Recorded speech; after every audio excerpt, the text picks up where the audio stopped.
Work management platforms. Ugh, endless onboarding, IT bottlenecks, admin requests.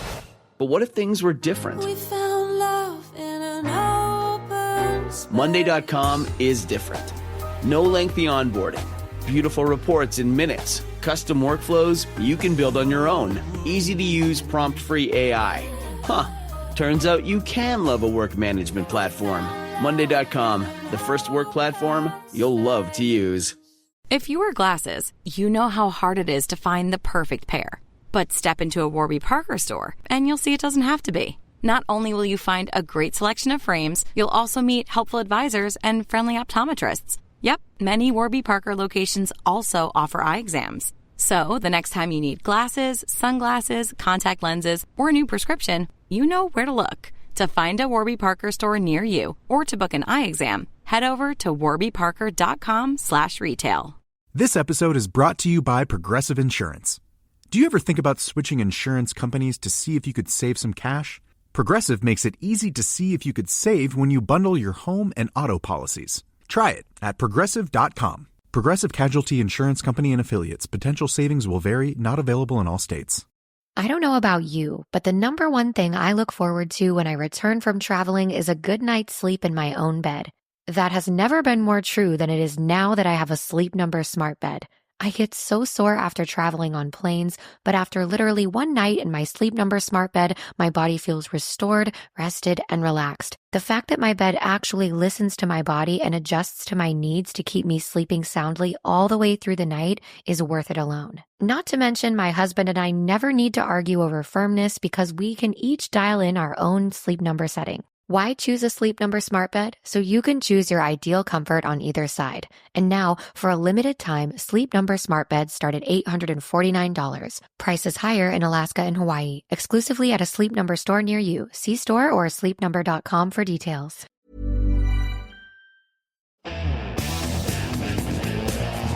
This is the Daily Tech News for Wednesday, April 9th, 2025. We tell you what you need to know, follow up on context, and wow, really do try to help each other understand, especially right now. Today, yes, there are more tariff updates. Google Cloud next, and Dr. Niki updates us on the latest changes affecting science in the U.S. I'm still Tom Merritt. I'm Jenn Cutter. Let's start with what you need to know with the big story. Lots of news coming out of Google Cloud next. Google's 7th generation Tensor processing unit. That's the same Tensor that's the T in ChatGPT, by the way, is called Ironwood. It is optimized for inference. That means that it's the execution of the LLMs, not the training, although it could do training. It's optimized for inference. Has a peak power of 4,614 T-flops for those who track that number. Has a specialized sparse core, which is good for algorithms that make recommendations. Also minimizes latency. That lowers the power requirement, so it's going to use less power. It's meant for the data center, comes in a 256 chip cluster or a 9,216 chip cluster. You're not buying this for your home use. Google's TPU competes with similar offerings from NVIDIA, Amazon, and Microsoft. Of course, Amazon's chips pretty much just available through AWS, Microsoft's through Azure, and Google wants these to be available through Google Cloud. So it's a way of saying, hey, if you come use Google Cloud, you get this hot new TPU that's good for inferencing and saves power, et cetera, et cetera. Google Workspace is getting more agents called Workspace Flows. These can automate tasks like updating spreadsheets and finding information in documents. Flows can work with Google's customized chatbots called Gems, and of course, integrate with Google Drive. Google says it's working to connect with third-party tools as well. Google Docs will soon get Notebook LM's audio overviews, the thing that makes podcasts out of your docs. It will also provide tools to help you refine your writing and make arguments stronger. There is also Help Me Analyze for Google Sheets and Take Notes for Me in Google Meet. Google Chat users will be able to add Gemini to chats, and customers will be able to restrict which regions can store their data in order to comply with regional rules like the EU's GDPR. Gemini Code Assist is also getting agents in preview. It can do things like create code based on specs in a Google Doc, transform code from one language to another, generate work plans, and more. Code Assist is now also available in Android Studio. slowly, which is weird to think of Google acting slowly, but it's so big it acts slowly now. It is taking advantage of its Gemini stuff and putting it in Workspace. So I think these are nice offerings that they're doing. Google is releasing Gemini 2.5 Flash in Vertex AI. It lets developers adjust speed, accuracy, and most importantly, I think, cost to your specific needs. 2.5 Flash is a reasoning model, so it's similar to DeepSeek R1 or OpenAI O3 Mini.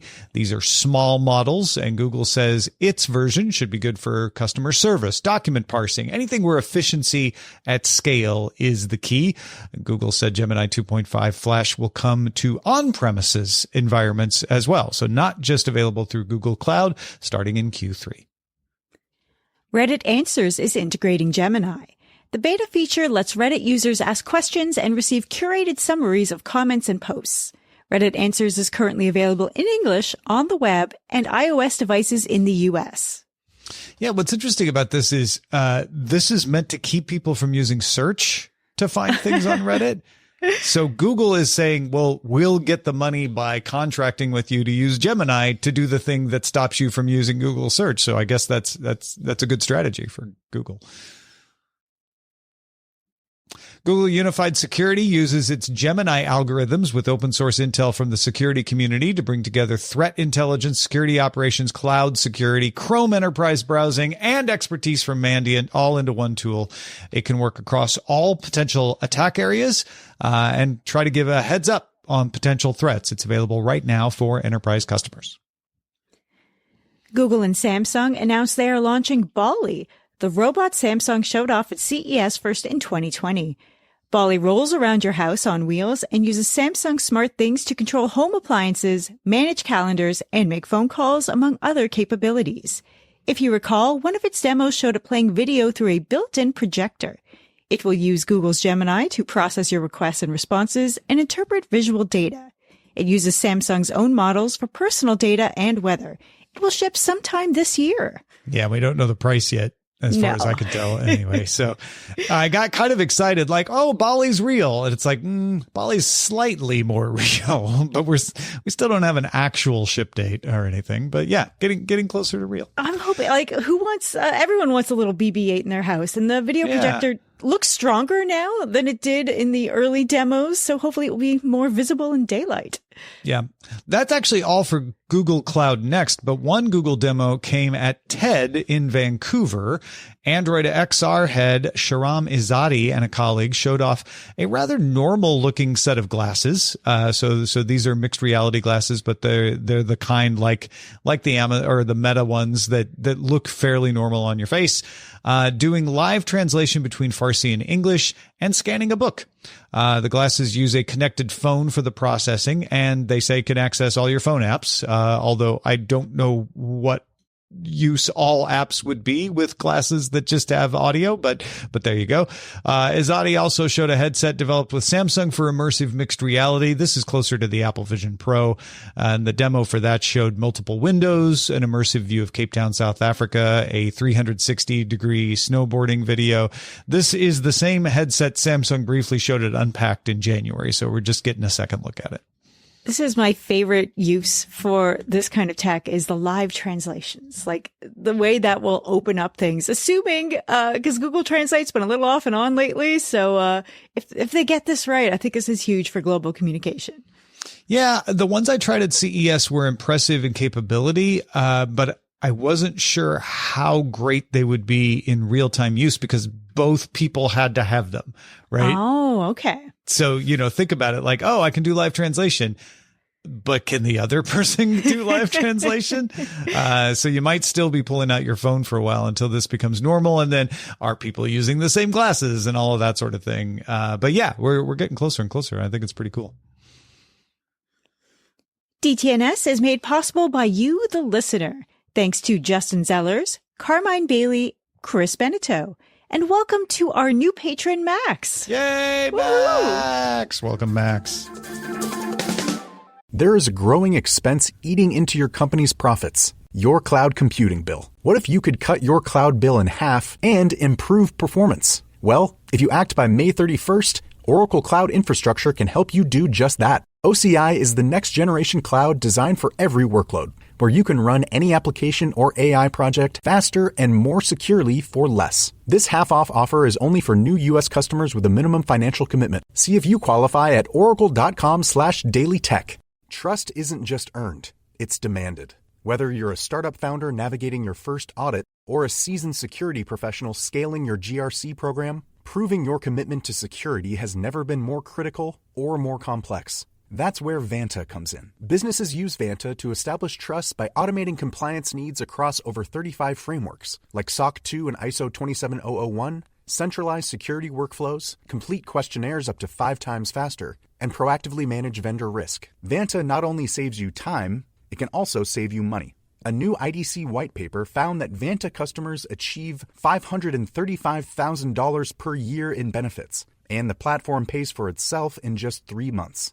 Join over 9,000 global companies like Atlassian, Quora, and Factory who use Vanta to manage risk and prove security in real time. For a limited time, our audience gets $1,000 off Vanta at vanta.com/DTNS. That's VANTA.com/DTNS for $1,000 off. Hold that serve. There's no time for pickleball because you're going to want to hear this. Noom now has GLP-1s. No way. Oh, yes way, Fred. Psychology and meds. That's how Noom helps you lose the weight and keep it off. That's really smart. Oh, Danny, it's Noom smart. And they start at just $149 and they're shipped to your door in 7 days. Holy smokes, that's fast. But not as fast as my service game. Hey, who's ready to get pickled? Get started with Noom GLP-1 today. Not all customers will medically qualify for prescription medications. Compounded medications are not reviewed by the FDA for safety, efficacy, or quality.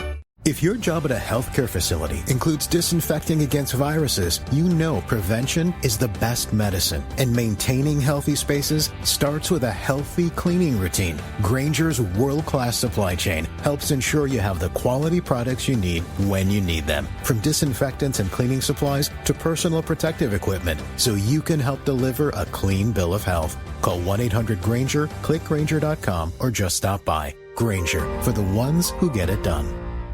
I don't know about you, but the number one thing I look forward to when I return from traveling is a good night's sleep in my own bed.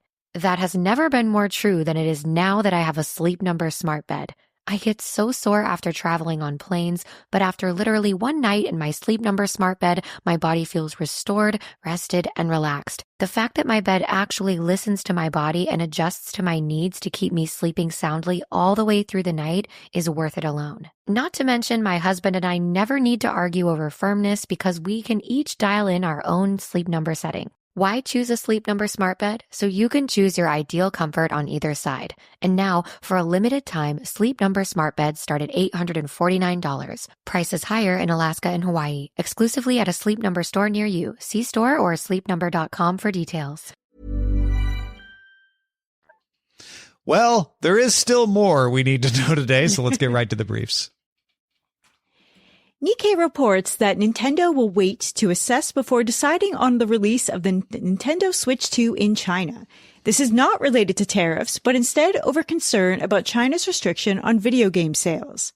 Not all international titles may be sold in China without modification to localize them for the Chinese market.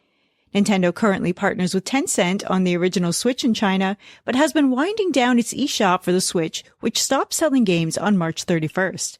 Meanwhile, in Nintendo news related to tariffs, research firm DFC Intelligence says it does not expect a price rise in the Switch, expecting that Nintendo will offer fewer discounts and bundles to make up the difference.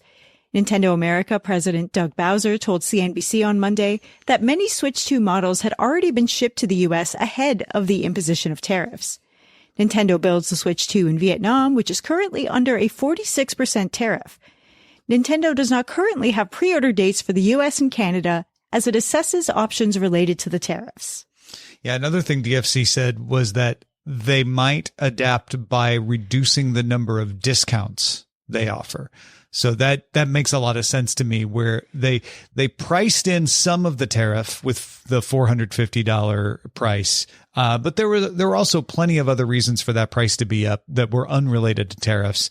And then they have the flexibility that I think people forget about, which is there's a lot of discounts out there. There's a lot of bundles out there. They can raise the price of a bundle without raising the base price of the Switch 2 itself. And I think that gives them some flexibility to deal with all this uncertainty. Yeah, like it's a long-standing rumor that like Nintendo has never lost money selling a console, and that wasn't quite true back in the Wii U days. What happens in the future? Because like first-party Nintendo titles barely go on sale. Like if you have to wait for Mario Day, which is March 10th, for like some discount on the first-party stuff, and third-party games tend to discount a bit more. But now we have the game keys as well as the digital downloads, and hopefully more physical carts in our future. So there is wiggle room on those.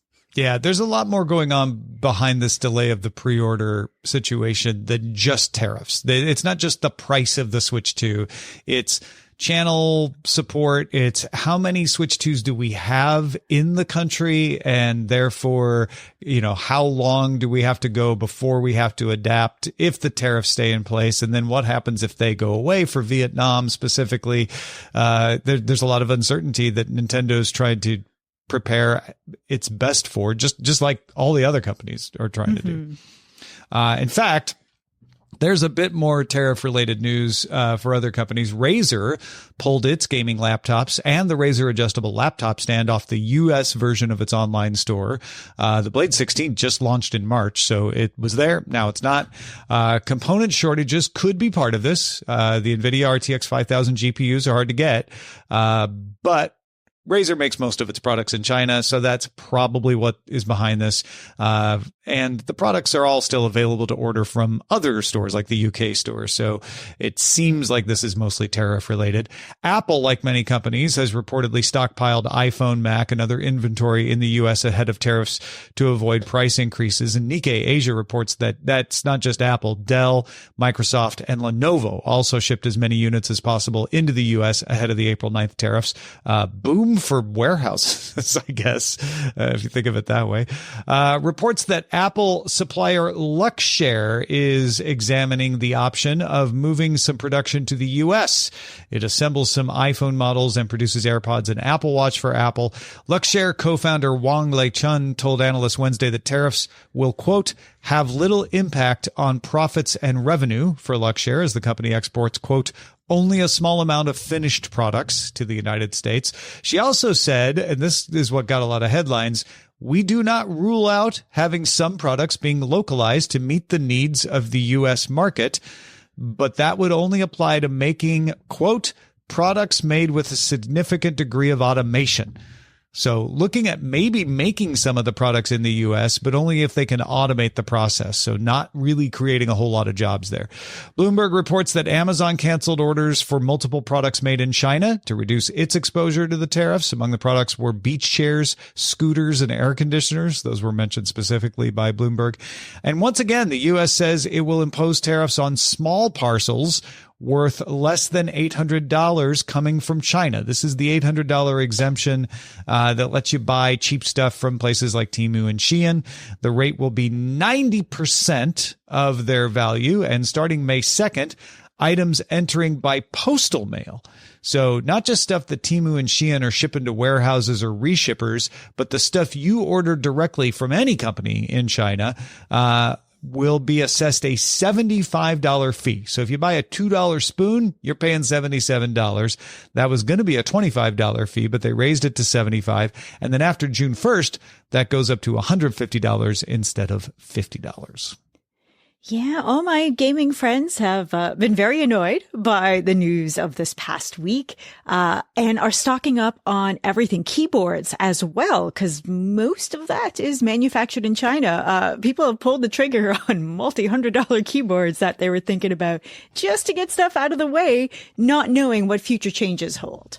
Yeah, there's going to be a big dip in electronic sales in the United States and possibly elsewhere, like Canada and other places, because a lot of people were buying things ahead of time to avoid tariffs, whether they came or not.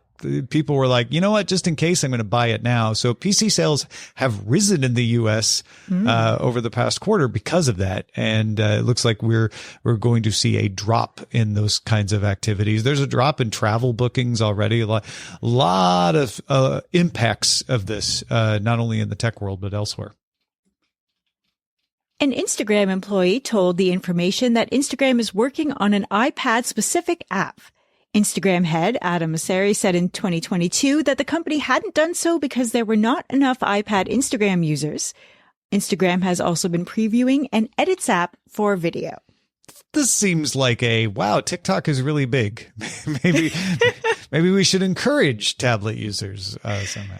Yeah, iPad users have definitely been annoyed over the years, neglected, I would say, because trying to look at Instagram on iPad is not a great experience. Yeah, if you're wondering, if you don't use an iPad, you just use the iOS app, which means you double it, so it has a little bit lower resolution, which is not great for a photo-oriented, video-oriented platform. So it's good to see them doing a different approach to this, possibly. Also a different approach. Microsoft has been pulling back its plans to build new data centers, telling the Columbus, Ohio Dispatch that it is no longer moving forward with 3 data center campuses in the area. Now, Microsoft has been pulling back on data center plans across Asia and Europe. My guess is a lot of this has to do with overestimation of data center demand, not because of a lack of demand for AI, but realizing that these models can be more efficient than they thought. Microsoft says it's going to hold on to the land it bought for the data centers and develop at an unspecified future time. So that implies that they think that they will have a use for it eventually. They just don't need it in the immediate future. Or they're just trying to save some money right now, which could also be part of this. Meanwhile, they might want to consider selling it to Amazon. Amazon apparently is planning to spend $15 billion this year on 80 new logistics facilities in the U.S. as they start to ramp up their spending again after slowing down quite a bit after 2020. CNET reports that the $400 Moto G stylus is getting super fast 68-watt wired charging. This would put it on par with charging speeds from more expensive phones from OnePlus, Asus, and Red Magic. China's Commerce Ministry said Wednesday that any deal to sell TikTok would have to comply with Chinese law. Specifically, the statement was, the specific business arrangements must comply with Chinese law, including the export of technology, which must be approved by the Chinese government. Now, noting the export of technology indicates that maybe that's where the discussions are right now, is about the algorithm and maybe having someone administer the algorithm in the U.S., which was off the table for the longest time. But this is definitely a softening of China's most recent stance that there could be no deal because of the U.S. tariffs. Yeah, this dance continues. I think a lot of people thought it would be resolved earlier this year. All right. This is happening as we are recording, and I'm going to do my best to adapt to this so that we don't have to re-record the entire episode. But the President of the United States has announced a 90-day pause on higher tariffs for dozens of countries, but increased the levy on China from 104% to 125%. So that literally it was breaking news on my watch as we were recording this right now. So that's going to change all of those calculations that we were talking about earlier as well, because it's not a rescinding of the tariffs. It's a pause. It's a 90-day pause for dozens of countries. So not even all of the countries. So the uncertainty continues and the merry-go-round continues. And we really won't know the fallout or how companies are going to be able to deal with this or how much stuff is going to cost you until this entire circus plays out. And Foxconn is seeking partnerships with Japanese automakers on electric vehicles to compete better with Chinese makers. Yeah, because the real innovation in electric vehicles right now is happening in Asia. Foxconn wants to get in on this. China is a tough competitor. Going to Japanese automakers right now is a better bet because you don't have to deal with the tariff uncertainty between Japan and Taiwan, and you can sell in China. You can sell in Europe. So it makes sense that Foxconn would be talking to all kinds of Japanese automakers. Yeah, because also in semi-related tariff news, Canada has a 100% on Chinese EVs coming into the country, which continues to hold even through all of this uncertainty. So the fact that China, Japan, and South Korea are talking more makes a lot of sense. All right, folks, those are the essentials for today. Let's dive a little deeper into some ongoing stories and follow up. The U.S. government has been making a lot of changes to how it supports science in the U.S. So it's time to check in with Dr. Niki to see what has changed in the last month. Hi, Dr. Niki. How the heck are you keeping up on all of this? Well, I treat this as a kind of therapy, Tom. Once a month, I do a deep dive, and then for the rest of the month, I just plug my ears and scream. So it's been working well. When last we checked, we had the news that came up to March 6th. Let's go in chronological order. What has happened since then? Yeah, I picked out some interesting topics and try not to overlap too much. Obviously, there's a lot more going on, but let's start with the USDA, the U.S. Department of Agriculture. They had food safety panels, but they have been disbanded. So these panels are made up of expert scientists, and they provide advice on things like meat inspections and microbial threats to the food source.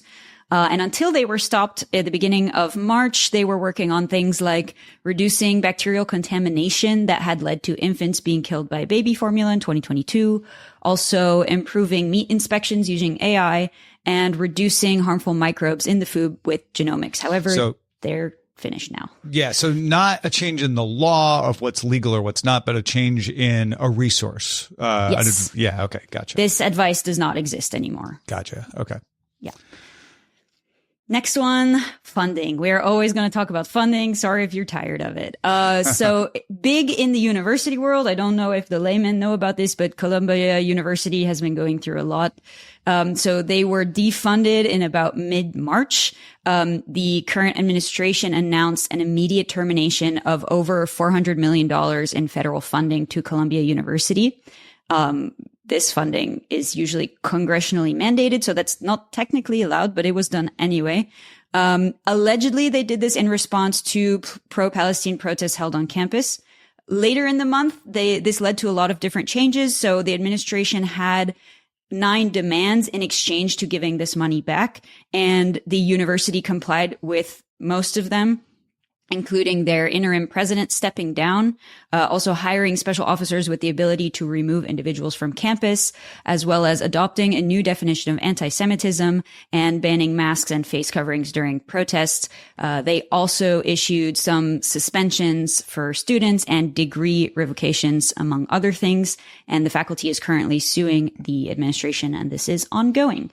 This is only one of the universities. There's a lot other. There's Harvard and Princeton are also going through different things, but this is kind of a flagship. So Columbia has complied with several of the requests, but the administration has not yet restored the funding. No, they have not gotten the funding back as of yet, and it's mostly NIH funding, but that makes sense for a kind of more biomedical focused university.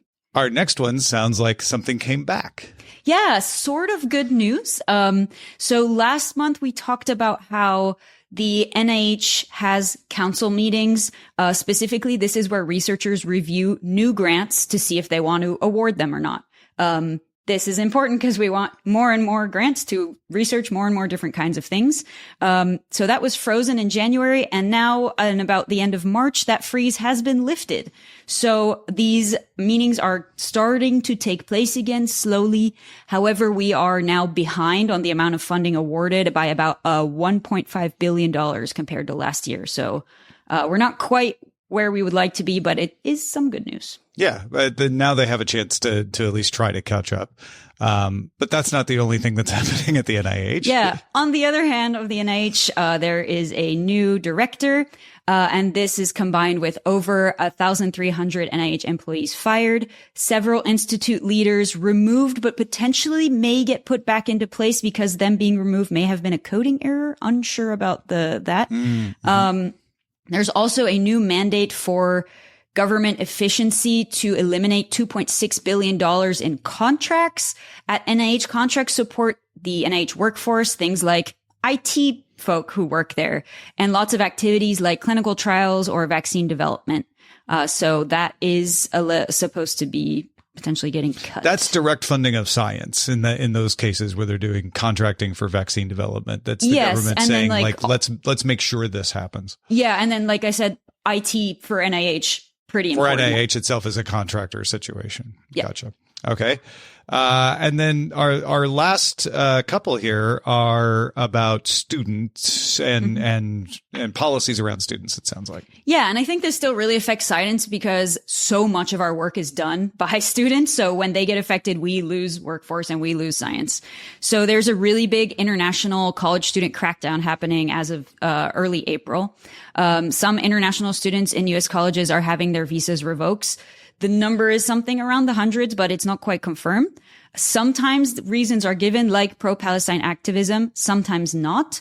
For example, locally at my university, the University of Alabama, we've had an engineering graduate student who was detained by ICE allegedly because of a traffic violation and not yet been returned. So we think about up to 300 students have had their visas revoked and are facing deportation from dozens of universities.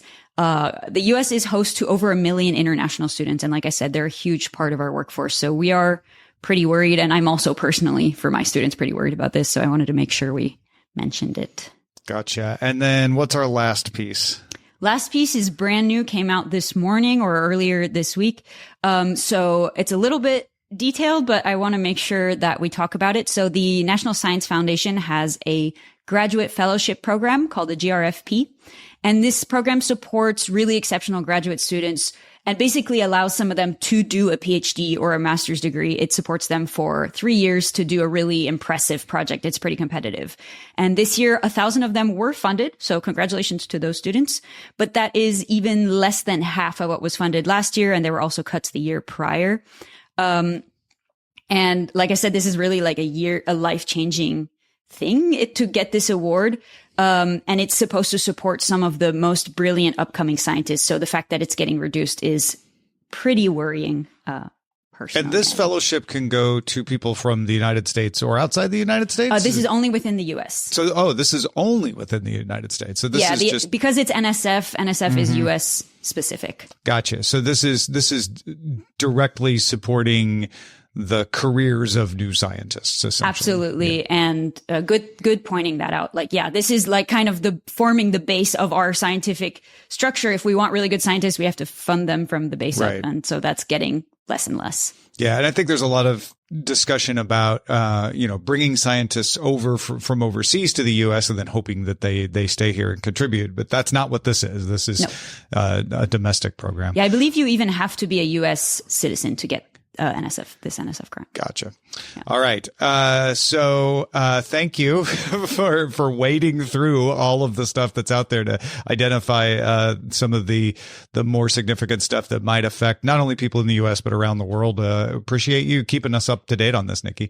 Yeah. And like I said, I can only cover so many topics. So if there's one that I missed, reach out and let me know your thoughts. And I'm sure I'll have a lot more to talk about next month. All right. Thanks again. If you want to talk to other folks about this, in fact, Big Jim, the trade nerd, is sometimes in our Discord. Our Discord is a great place to go. You can join the conversation by linking your Patreon account at patreon.com/DTNS. Now at Verizon, we have some big news for your peace of mind. For all our customers, existing and new, we're locking in low prices for 3 years guaranteed on My Plan and My Home. That's future you peace of mind. And everyone can save on a brand new phone on My Plan when you trade in any phone from one of our top brands. That's new phone peace of mind.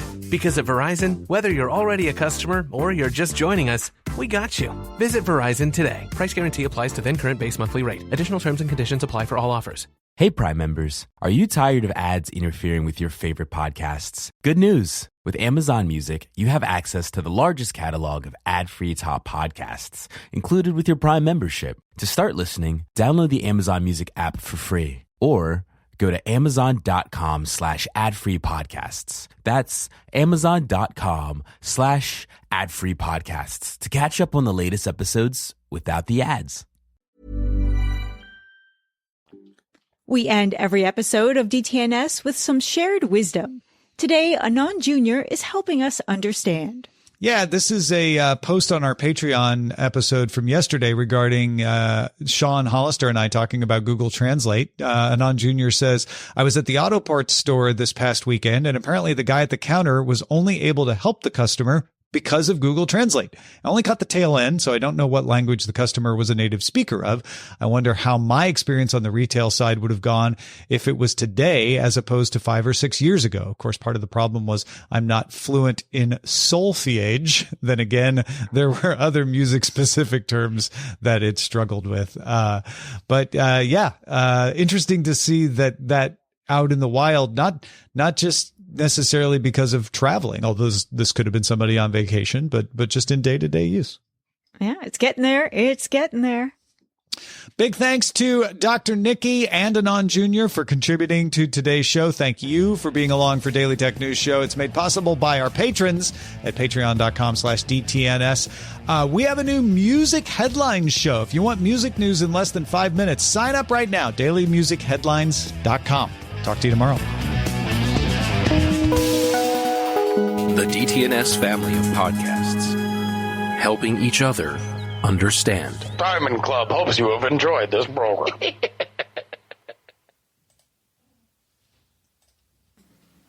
All right, ending the recording. If you work in quality control at a candy factory, you know strict safety regulations come with the job. It's why you partner with Grainger.